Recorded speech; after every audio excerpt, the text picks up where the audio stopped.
Hello दोस्तों, नमस्कार। आप सभी लोगों का द प्रॉफिट और चैनल पे हार्दिक स्वागत है।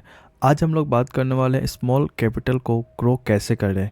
15,000 के कैपिटल को आप 1 लाख का कितने टाइम में बना सकते हो, इस टॉपिक पे हम आज हम लोग डिटेल में डिस्कस करने वाले हैं। इससे पहले मैं आपको बता दूं, अगर आप हमारे चैनल पे पहली बार विजिट किए हो तो हमारे चैनल को सब्सक्राइब करें, जिनसे आपको काफ़ी नॉलेज प्रोवाइड हो। आइए अपने टॉपिक पे आते हैं।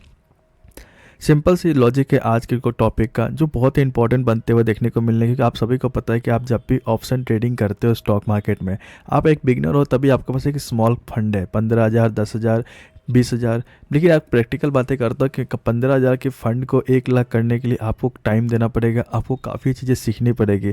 सबसे इंपॉर्टेंट बात क्या है कि आपको ये सीखना पड़ेगा कि स्टॉक मार्केट में किस किस पॉइंट से आपको लॉसेस होते हैं। अगर आपने इस टॉपिक को कवर नहीं किया मेरे वीडियो को, तो डिस्क्रिप्शन में लिंक है, जिनसे आपको काफ़ी चीज़ें क्लेरिफाई हो जाए कि वाई 90% ट्रेडर लूज मनी। अगर आपने इस वीडियो को देखा नहीं तो डिस्क्रिप्शन में लिंक है, जिनसे आप इस वीडियो को विजिट कर सकते हैं।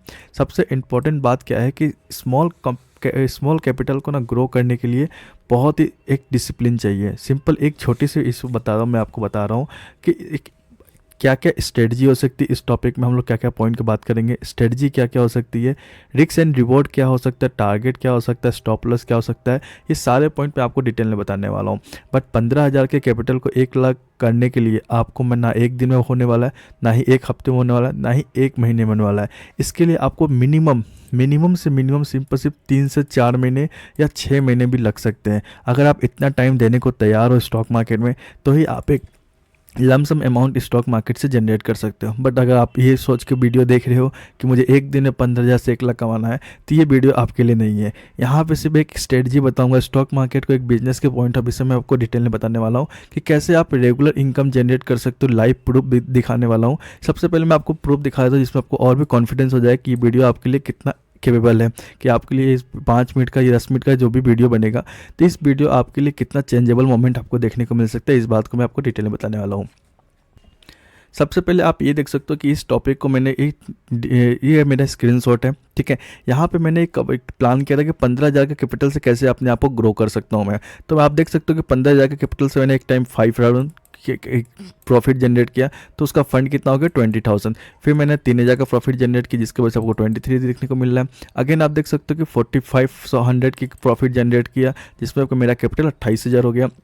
वहीं आप देख सकते हो कि अगेन आपको 2800 का प्रॉफिट देखने को मिला, जिसकी वजह से मेरा प्रॉफिट 3100 के पास देखने को मिला। मतलब 15,000 के प्रॉफिट को मैं 15,000 के फंड को मैंने यहाँ पे छोटे छोटे स्कैल्पिंग करके कि मैंने इस फंड को एक 31,000 बना दिया। कितने टाइम में बनाया? 1, 2, 3, 4 दिन में, ठीक है। और यहाँ पे आप देख सकते हो कि मैंने 10,000 का विड्रॉल भी किया, क्योंकि मैं एक स्ट्रेटजी फॉलो कर रहा था कि जिस पे आपको छोटे कैपिटल से कैसे अपने आप को ग्रो कर सकते हो, उस पर मैं अपने वर्क कर रहा था। तो जिसमें मैंने आपको ये स्ट्रेटजी जब मैं अपने आप को देखा, तो मैंने सोचा कि आपको यूट्यूब चैनल पे बिंदास बता सकता हूँ कि अब मेरा कॉन्फिडेंस भी बिल्ड हुआ, कैसे मैं ग्रो किया। तो मैं दूसरों को भी ये चीज़ें बताना चाहता हूँ कि कैसे आप रिस्क रेशियो एक स्ट्रेटजी बनाकर आप ट्रेड करोगे तो आप भी प्रॉफिट जनरेट कर सकते हो। बट अगर एक दिन में आप प्लान करो तो एक दिन में पॉसिबल नहीं है। रेगुलर थोड़ा थोड़ा प्रॉफिट जनरेट कर सकते हो। तो आइए इस टॉपिक में और भी डिटेल में डिस्कस करते हैं कि सबसे पहला पॉइंट स्ट्रेटजी क्या थी मेरी, इस बात को समझते हैं। उसके बाद हम लोग डिटेल में बात करेंगे कि कितने टाइम पे आपको ये पॉइंट देखने को मिल सकता है। सबसे पहला जो स्ट्रेटजी थी कि मैंने आपको एक पॉइंट बताया कि मैं सिर्फ और सिर्फ स्कैल्पिंग करके ये ट्रेड प्लान किया था, ठीक है। लास्ट टाइम मैंने इस टॉपिक पे भी मैंने डिटेल वीडियो बना के रखा है कि आप स्कैल्पिंग करके कैसे प्रॉफिट जनरेट कर सकते हो स्टॉक मार्केट से। आप देख सकते हो स्कैल्पिंग करके आप रेगुलर प्रॉफिट जनरेट कर सकते हो। इस वीडियो का भी डिस्क्रिप्शन में लिंक डाल दूंगा, जिससे आप सिंपल से स्ट्रेटजी बना के भी प्रॉफिट जनरेट कर सकते हो स्टॉक मार्केट से। सबसे इंपॉर्टेंट बात क्या था कि मैं एक स्कैल्पर हूँ। स्कैल्पर के पॉइंट ऑफ व्यू से मैंने सिर्फ मार्केट को एनालिसिस किया कि मार्केट का मोमेंटम क्या है।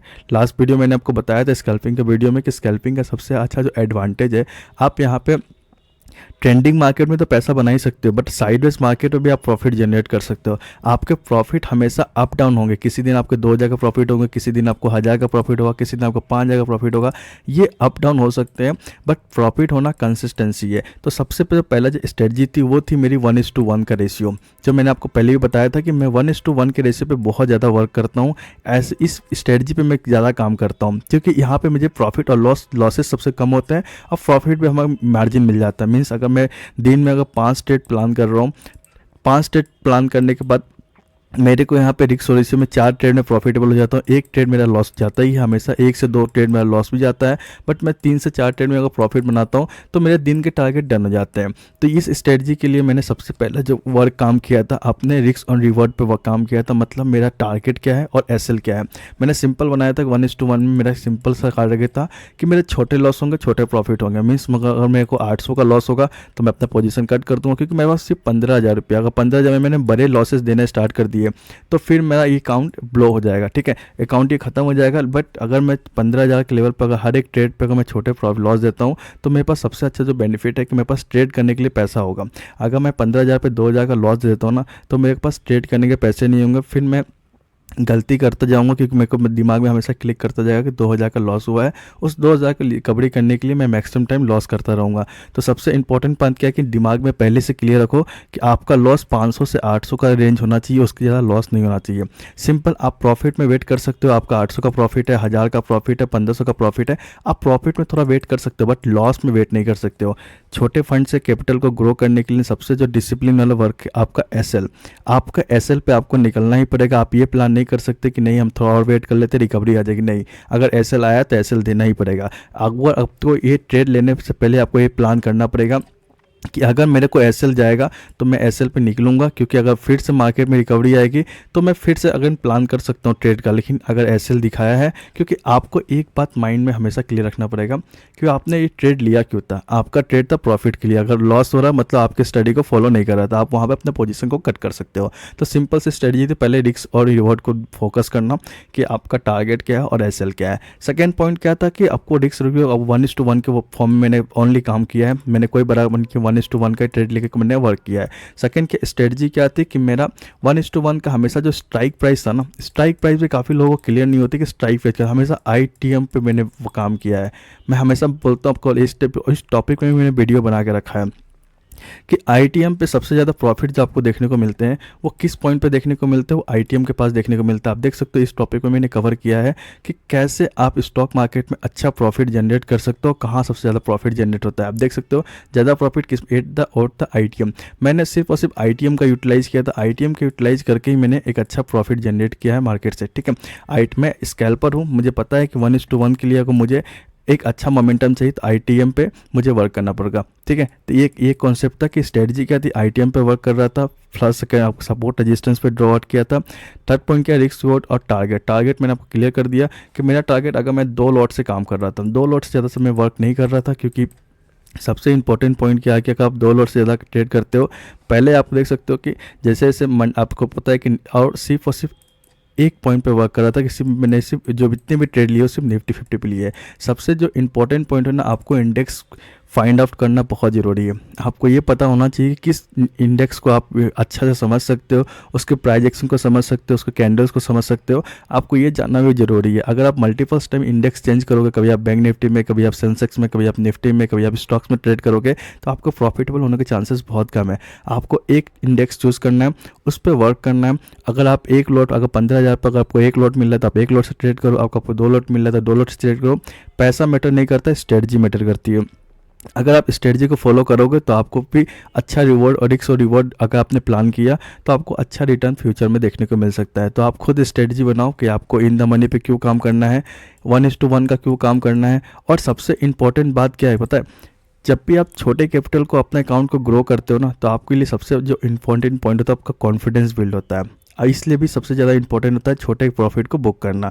अगर आप हमेशा बड़े प्रॉफिट के टाइम में रहोगे, तो मैंने आपको लास्ट टाइम भी बताया था कि 10 ट्रेड लेते हो तो 10 में से आपको 2 या 3 ट्रेड में आपको बड़ा प्रॉफिट देखने को मिल सकता है, बट 7 टाइम आपको जो लॉसेस होगा, वो लॉसेस होने के चांसेस होने की वजह से आपको मैक्सिमम टाइम आपका कॉन्फिडेंस लो होगा। आप सिंपल से एक प्लान समझो कि अगर आप बड़ा ट्रेड का प्लान करते हो, ठीक है, अगर आपने 10 ट्रेड लिया, 10 ट्रेड प्लान किया और स्टार्टिंग के 7 ट्रेड ही आपके मैक्सिमम एसएल हिट हो गया, तो आपका कॉन्फिडेंस सोचो किस लेवल का होगा, आपके कॉन्फिडेंस में कितने डाउन आएंगे। बट अगर आप स्मॉल 1:1 का प्लान करते हो और 1:1 में 10 ट्रेड लेते हो, 10 में से आपको 6 से 7 ट्रेड आपके प्रॉफिटेबल ही होंगे। आपको अगर थोड़ा सा मार्केट की नॉलेज है, आपको प्राइस एक्शन समझ में आता है, मार्केट का कैंडल समझ में आता है, तो आपका मैक्सिमम टाइम 10 में से 7-8 या मैक्सिमम 9 ट्रेड भी आपके सही जाएंगे, क्योंकि आपको ये चीज़ पता होगी कि आपका टारगेट क्या है और एसएल क्या है। अगर इस पॉइंट पर फॉलो करते हो तो जिससे आपको छोटे छोटे प्रॉफिट अगर बुक करते हो मार्केट से ना, तो आपको बहुत अच्छा कॉन्फिडेंस बिल्ड होगा। फर्स्ट मंथ में आपको ज़्यादा प्रॉफिट होने के चांसेस नहीं है, बट आप एक प्लान कर सकते हो कि 15,000 को सिर्फ और सिर्फ आप होल्ड करके रखते हो। अगर आपने कमाया भी नहीं ना, अगर आपने सिर्फ 15,000 को सर्वाइव भी कर लिया, 15 से 20,000 से आप अगर ट्रेडिंग स्टार्ट करते हो, अब फर्स्ट मंथ में आपने 20,000 को 20,000 बना लिया, सिर्फ 20,000 को 20,000 ही रखा है, आपने ना प्रॉफिट किया ना लॉस किया है, तब भी एक आप बहुत अच्छा ट्रेड कर रहे हो। क्योंकि सेकंड मंथ में आपको समझ में आएगा कि फर्स्ट मंथ में मैंने क्या गलती की थी जिसकी वजह से मैं प्रॉफिटेबल नहीं बन पाया था। तो सेकंड मंथ में आप उस चीज़ को अवॉइड करो। उस चीज़ को जो रूल आपने लिख के रखा था, आपको सबसे इंपॉर्टेंट बात क्या है कि हर दिन की एक ट्रेड डायरी लिख के बैठा करो। आप जैसे आपने आज स्ट्रेटजी बनाई और क्या लॉजिक थी, क्या प्रॉफिट था, क्या लॉस था, वो दोनों पॉइंट को लिखो। अगर सेकेंड मंथ में अगर उन चीज़ों को इम्प्रूव करते हो, तो आप देखोगे धीरे धीरे आप हर मंथ में अपने आप को एक अच्छा मूव देखोगे, अच्छा ट्रेड करोगे। सिंपल से स्ट्रेटजी है। सबसे पहला जो पॉइंट है, यहाँ पैसा कमाना बहुत आसान है, लेकिन आपको सबसे इम्पोर्टेंट जो पॉइंट है, आपको ये समझना आना पड़ेगा कि रिस्क एंड रिवॉर्ड क्या है, आपके कितने पैसे आप कमाने के लिए कितना लॉस दे रहे हो। अगर जिस दिन आपको ये पॉइंट समझ में आ गया ना, स्टॉक मार्केट से आपको पैसा कमाने से कोई नहीं रोक सकता। अगर आप रिस्क एंड रिवॉर्ड स्टॉक में काम करना स्टार्ट कर दोगे, प्रॉफिट यहाँ मार्केट में हमेशा आपको पैसा बनेगा। बट सबसे इंपॉर्टेंट जो पॉइंट है ना, आपका स्टॉप लॉस। अगर आपने पैसे को लूज करना बचा लिया ना, आपको बचाना सीख गया ना, तो स्टॉक मार्केट में आपको कमाने से कोई नहीं रोक सकता। आई होप आपको सारे पॉइंट कवर होना चाहिए। इस टॉपिक में क्या क्या पॉइंट को फॉलो करना चाहिए, मैं एक पॉइंट सिंपल बता रहा था कि जितने लोग भी प्लान करते हैं कि छोटे फंड के ग्रो कैसे करें, उसके लिए आपको थोड़ा टाइम देना पड़ेगा, थोड़ा सा मार्केट को टाइम देना पड़ेगा सीखने के लिए। जितना जल्दी आप सीख जाओगे, जितना जल्दी आप अपने पैसे को अगर बचाना सीख गए ना, तो आप स्टॉक मार्केट में बिंदास ट्रेड कर सकते हो, बिंदास कैपिटल को ग्रो कर सकते हो। आई होप आपको सारे पॉइंट कवर होने चाहिए। अगर आपको कोई भी डाउट हो, आप कमेंट सेक्शन में डाउट पूछ सकते हो। अगर वीडियो अच्छी लगी हो तो लाइक एंड सब्सक्राइब करें, जिनसे आपको मुझे और भी अच्छा मोटिवेशन मिले कि मैं नेक्स्ट टाइम आपको और भी अच्छा वीडियो बना के बता सकूँ। आई होप आपको वीडियो अच्छी लगी हो। Thank you.